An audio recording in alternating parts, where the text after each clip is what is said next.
Ini kok belajar online belajar terus sih, kan anak saya mau suruh bantuin di rumah loh. Kayak gimana sih, bingung ya.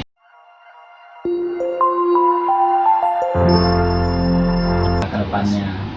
Nah, kalau dari kalian kan nih pelaku nih ya kan, pengajar, pelaku ya kan, itu persiapan untuk seorang guru yang nantinya itu menghadapi murid yang katakanlah usianya lebih tua dari biasanya. Di PKB udah biasa. Ya, di PKB Kalau udah di biasa. SMA formal kan itu kayaknya usianya juga nggak sampai 20 ya. Jadi sebenarnya masih remaja, hitungannya remaja menuju dewasa, lagi puber gitu. Ya sama aja gitu. Persiapan sebagai guru jujur nggak, kalau di Depok apalagi yang nggak ada pembatasan usia, jadi nggak ada persiapan apa-apa selain administrasi yang baru. Karena kan sekarang udah mulai RPP 1 lembar, terus kita udah mulai bungkus gorengan. udah 1 lembar, terus untuk daring juga. Iya, belajar daring. Iya, belajar daring. Kita harus nyiapin kuota. Udah pasti. Wajib setiap sekolah wifi gitu ya. Iya, memang sekolah-sekolah bahkan dikasih dana sama pemerintah untuk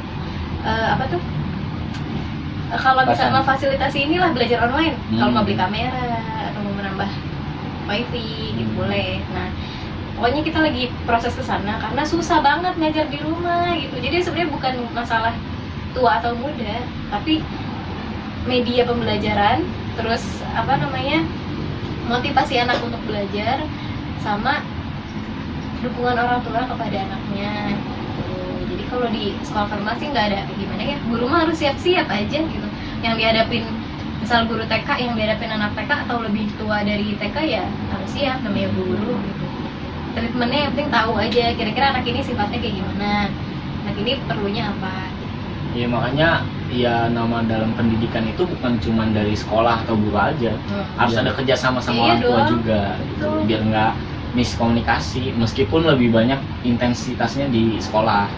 Kalau dari lu Bang? Ya kalau menurut gue kalau misalkan persiapan untuk ngajar lebih tua ya memang di PKBM ngajarnya emang orang-orang tua. Ya kan, siap-siap aja. Jadi ya mungkin ada tips gitu. Kalau misalkan tipsnya ya buat guru-guru yang formal, jadi kalau misalkan menurut saya itu nggak penting, nggak terlalu berpengaruh usianya, yaitu mau tua mau muda, yang penting itu yang pertama motivasi belajar si siswa. Kalau misalkan motivasi belajar orang kan beda-beda kan ke sekolah, ada yang ke sekolah cuma pengen ketemu pacarnya, ada siapa yang itu? Ada gue semua. ada yang jujur gue sekolah belum ngerti pacaran. Kita juga ya. Iya, masih polos Pak. Ada yang ke sekolah ya karena memang pengen dapat uang jajan. Ada yang bahkan ada murid saya itu ditanya karena dia semester sebelumnya angin-anginan, dia sering masuk kadang enggak. Sakit tuh angin-anginan. Ya gitulah kayak layangan putus gitu. Aduh. Nah, dia itu semester depannya rajin ditanya, kok tumben sekarang masuk mulu gitu kan, supaya dibercandain kan. Nah, dia langsung ngomong, ngapain Pak, di rumah juga dimarahin mulu katanya. Dia ke rumah supaya dia di rumah daripada dimarah-marahin orang tua, mending ke sekolah katanya. Lebih tenang dan dapat uang jajan pula katanya, dan sekolah ada wifi juga. Wah, kurang nikmat mana yang kau urus? Padahal di rumah harusnya lebih tenang, gimana sih? Atau jangan-jangan sekolah bawa bantal guling gitu. Enggak lah. Nah, kalau misalkan mau mendidik orang yang lebih tua, yang penting kita pahami dulu orangnya kayak gimana. Karena menurut pengalaman saya, justru orang-orang tua kayak di PKB kan bapak-bapak ya rata-rata 30 tahunan ke atas, itu motivasi belajarnya lebih kuat karena secara biologis dan secara psikis gitu, dia tuh lebih matang daripada anak AKBG yang baru puber. Cari jati diri. Kalau puber kan cari jati diri lah, dia nongkrong biar kelihatan geng-gengan, pamornya biar kelihatan, ikut geng segala macam. Kalau bapak-bapak kamu nggak ada bapak-bapak ikut geng. Ngopi yang ada. Ikut geng mancing bisa kali ya. Bawa ngopi, udah gitu aja lah, nongkrong juga. Bisa lurus-lurus aja ya? Lurus-lurus aja, lebih asik belajar ngajarin bapak-bapak, karena di PKBM tuh nggak tua semua, ada beberapa yang memang usia sekolah, mungkin dia ada masalah di sekolah formal, broken school ya. Gitu ya, baru tahu. Akhirnya dikeluarin, nah masuk ke PKBM. Jadi PKBM itu penampungan terakhir lah. Kalau TPU mah ya Parah. banget, bukan Iya, TPU, iya. TPS tempat TPS pemakaman. ya, TPU makam. Iya. Bantar Gebang lah gitu. Iya, Jadi iya, iya. kita semua ujung-ujungnya. Nah dari situ tuh kalau misalkan yang tua itu mikirnya karena dia butuh buat ijazah, dia benar-benar butuh. Sedangkan yang muda kan ya dia kan disuruh orang tua rata-rata. Nah karena butuh ijazah dia buat, biasanya kalau yang tua-tua itu buat jabatan dia nanti di kerjaan, jabatan tunjangannya dia. Kalau misalkan dia setara SMA, biasanya yang udah kerja dari lama kan, dia karyawan-karyawan udah puluhan tahun, dia butuh ijazah SMA buat naik pangkat atau segala macam. Akhirnya dia sekolah paket. Nah dia jadi getol bener-bener. Ada sesuatu yang Ada sesuatu yang dikejar. Cuman pasti kan gini ya, kalau ada kan kalau ngajar di sekolah formal ada yang ngerjain PR dimarahin. Kamu nggak ngerjain PR ya? Atau misalnya kamu bajunya dimasukin gitu. Bajunya dimasukin, bajunya dikeluarin. Nah, kalau di PKBM gimana marahinnya? Kalau di PKBM nggak sampai marah-marah gitu, paling ya cuma ditegur, Pak, gimana ini Maaf, PR-nya? gitu ya. Karena kan kita lebih tua juga, masa nggak, Pak, aduh, nggak enak kan. Jadi kita Masih ada ininya ya. ya saling Kasih, menghormati lah gitu, karena yang lebih tua kan. Orang seusia bapak saya masa mau dimarah-marahin? Anda yang ngajar bisa durhaka. Kak saya, Sumpah dikutuk jadi. Pak, itu jadi VR.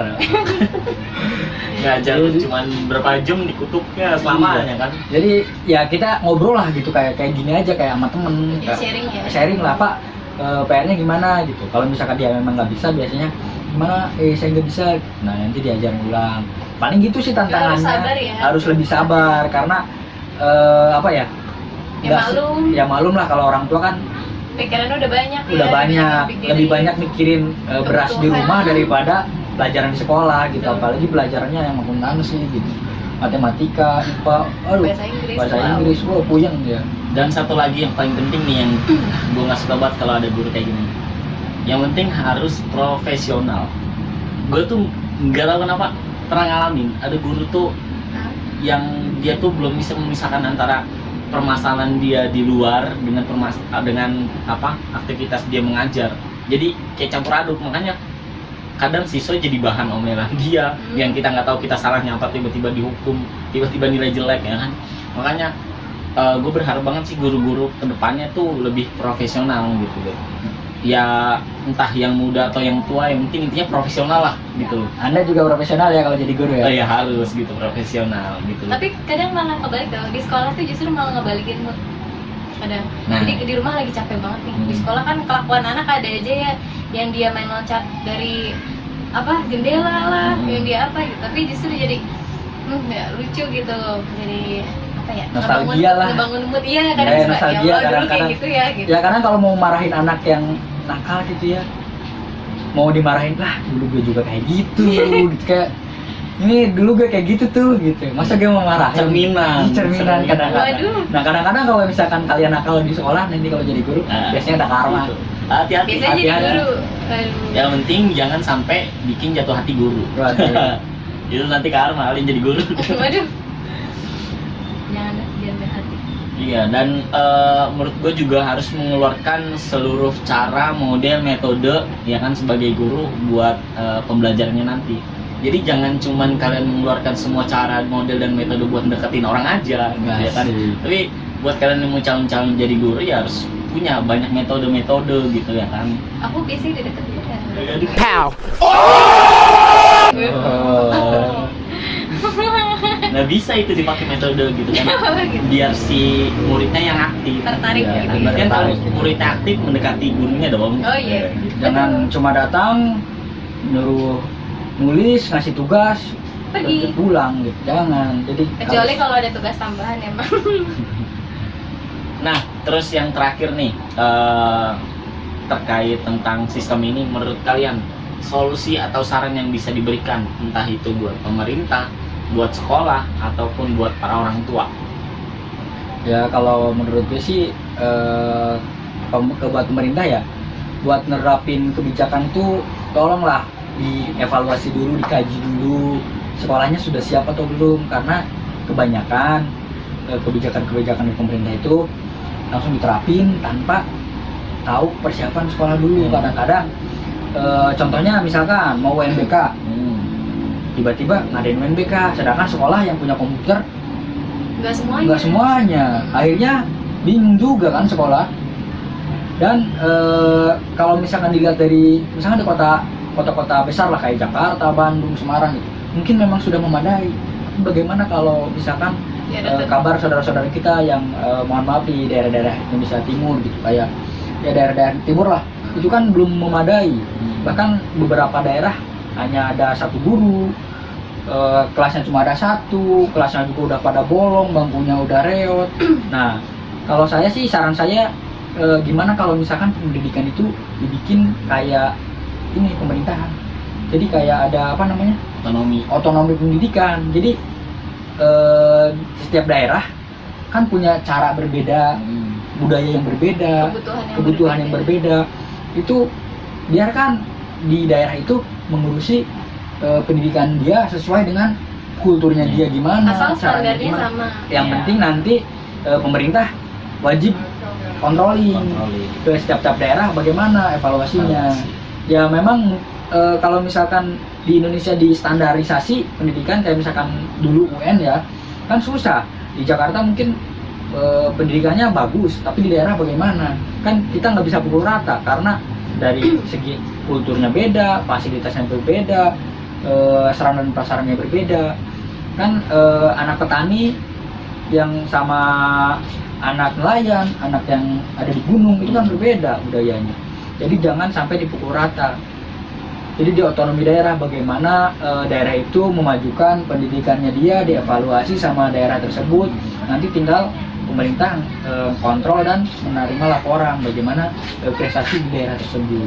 Saran saya seperti itu buat pemerintah. Kalau dari Ibu Guru Lia, Kan kalau pemerintah udah. Kalau saya sih lebih ke ini aja ya, ngasih tahu kalau pendidikan itu bukan cuma sekolah aja gitu, tapi pendidikan itu gimana semua yang ada ya, seluruh stakeholder itu saling bekerja sama gitu. Jadi orang tua, siswa itu harus sama-sama saling ngerti satu sama lain. Apalagi kondisinya kayak gini, misalnya gara-gara usia anaknya nggak bisa masuk SMA, itu yang salah apa? Yang salah adalah saat dia kecil dia udah diajarin kalau kamu tuh sekolah nilainya harus bagus biar masuk SMA ini gitu.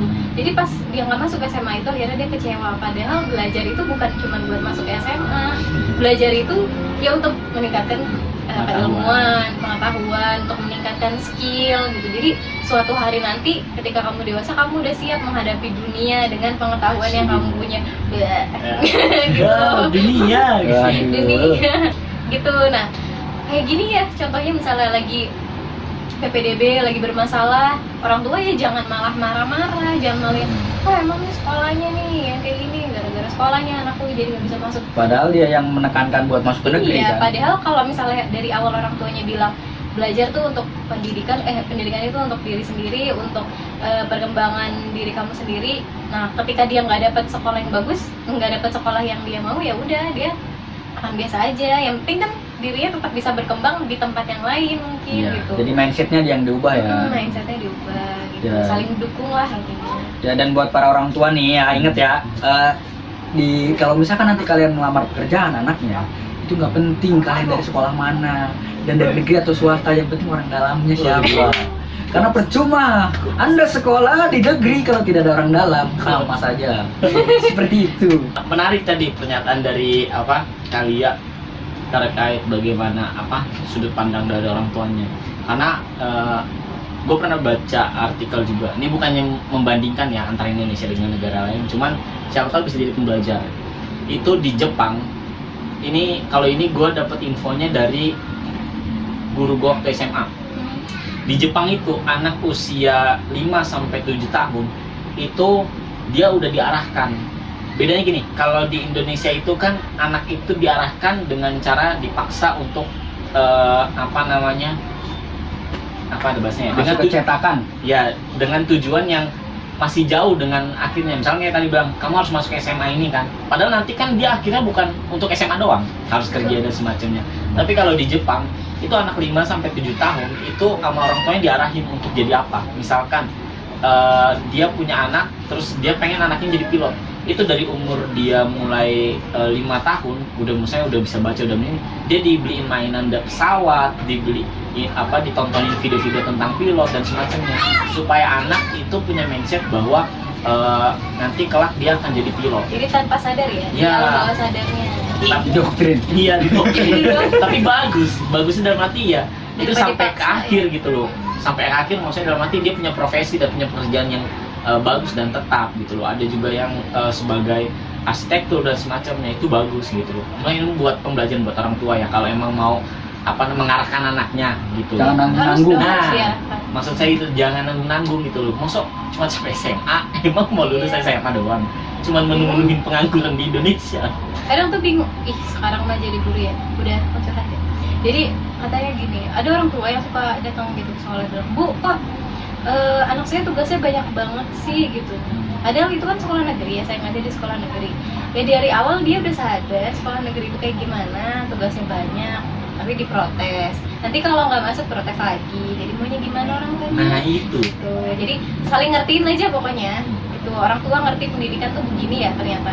Anak juga ngerti gitu bahwa ya mas, sekolah itu untuk kebutuhan dirinya.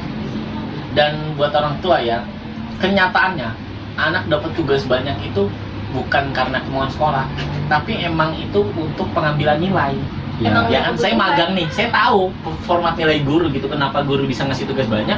Karena emang anak itu belum dapat nilai sesuai dengan SKS atau RPP-nya dan semacamnya gitu. Makanya buat dapat anak yang nilainya bagus nih, demi anak ibu biar nilainya bagus, jadi kasih tugas Bu gitu loh. Makanya ibu juga harus ngerti. Nah, Jangan ngomel dulu sebelum bertanya. Tabayun dulu lah. lebih parah lagi waktu pas ini nih, lagi belajar online. Ah. Ini kok belajar online belajar terus sih, kan anak saya mau suruh bantuin di rumah loh. Kayak, gimana sih, bingung ya. Kan Tapi belajar. ntar giliran gurunya nggak ada bilangnya, ih kita kok bayaran terus sih, kan padahal belajar online kan kita nggak ke sekolah gitu. Jadi gimana sih kata aku. Ya itulah Ya. susah keluh kesahnya di pendidikan di Pokoknya saling Indonesia. mengerti ya. Ya kalau dari gue pribadi sih, kalau untuk pemerintah ya mungkin solusi atau saran yang bisa gue tawarkan itu, ketika pemerintah mau melakukan program atau sistem pendidikan yang baru, itu benar tadi kata Bang Jafar, coba dari jauh-jauh hari gitu loh. Dan kalau gue mungkin bisa diambil cara itu menggunakan sampel gitu. Misalkan coba pemerintah pakai sampel 1-2 sekolah dulu gitu loh, untuk mengetahui nih kekurangan dan kelebihan sistem ini gitu loh. Jangan langsung pukul rata semua gitu loh. Karena kenapa sampel itu biar nanti kelihatan nih, bukan dari sekedar sistemnya aja, tapi tenaga pendidiknya juga nih apa yang harus disiapkan gitu. Jadi guru pun juga nggak ngerasa guru tuh benar-benar harus kayak orang yang bisa segalanya. Iya. betul. Pak gitu Bu gitu. Jadi kayak guru tertekan dalam batinnya sebenarnya, tapi gimana udah tanggung jawab ya kan dia. Dan yang jadi sampel jangan cuma di sekolah percontohan. Iya betul. Iya, karena yang Apalagi jadi misalkan uji coba kurikulum 2013 di sekolah yang elit, sekolah percontohan ya sama aja bohong Jelas dong. bisa dong. Jelas bisa kalau itu, karena infrastruktur mendukung, sarana prasarana, SDM-nya mendukung, anak-anaknya mendukung. Coba dulu di daerah-daerah. Jadi jangan cuma di pusat, jangan disentralisasi di Jakarta, terus daerah-daerah juga masih Indonesia Pak. Perhatikan. Terus yang kedua menurut gue buat orang tua ya. Oh enggak, sebelum itu mungkin dengan adanya sistem ini gue juga mau ngucapin selamat buat guru-guru bimbingan counseling, selamat menghadapi siswa-siswa yang mungkin beraneka ragam ya kan. Karena kayaknya tahun ini siswanya makin banyak yang penuh di ruang BK Ya juga. dengan tingkah laku, ya mungkin nganter tugas, Oh, gitu. nganter tugas. Karena mindset orang tuh masuk ruang BK bandel, padahal enggak. Padahal Saya udah pernah bantu. numpang makan, numpang makan dan semacamnya.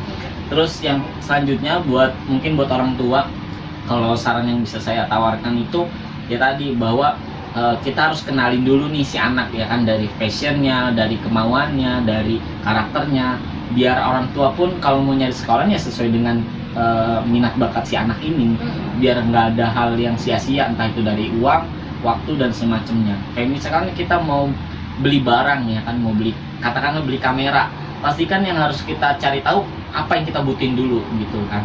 Kita butuh yang murah harganya, atau misalkan buat fotonya bagus, buat video autofokusnya bagus dan semacamnya. Itu kan kita cari tahu kebutuhan kita. Nanti baru sama si penjual dikasih nih klasifikasinya dan semacamnya. Terus itu aja sih dari gua. Ya, kalau kata Albert Einstein mah jangan maksain ikan buat Nah. manjat pohon. Jadi jangan lihat ikan dari bagaimana dia manjat pohon, tapi lihat ikan bagaimana dia berenang gitu. Betul. Karena memang itu porsinya dia. Jadi Jangan jangan sedih yang dipaksain. nggak masuk SMA negeri, masih banyak kok sekolah yang lain. PKBM masih menampung Anda. Iya. PKBM juga bagus. Ada ini juga pemberdayaannya nggak? Ada. Jadi lebih ke skill juga bisa. Tapi jangan sampai ada kayak gini. Pernah ada statement aneh dan lucu. Mereka melihat bahwa orang-orang sukses kayak Jack Ma, terus yang pendiri Facebook siapa? Mark itu ya, Mark Zuckerberg dan lain semacamnya. Mereka yang gagal di sekolah langsung bisa kaya, ya jangan diikutin dari sisi itunya aja. Iya, betul. Mereka kan gagal karena mereka mau cari usaha lainnya Mau gitu, bangkit. mau bangkit. Kalau orang Indonesia kan kebanyakan mau gagal tapi Rebahan mulu. berbahan dengan nikmat yang datang gitu. Malah akhirnya ya gua mah emang kayak gini loh, gua mah emang bodoh, gua kayak gitu. Jangan insecure. Itu. Tapi Bersyukur. Oke, terima kasih podcast kali ini sama Asal Nadi Channel. Jangan lupa seperti biasa di like, comment, share, dan yang paling penting adalah Subrek. subscribe ya. Subscribe ya, Di pencet tombol subscribe. merah. Karena Gratis. Pencetnya 1 kali aja. Iya, sekali. Kalau 2 kali Salah, anti. Iya. salah.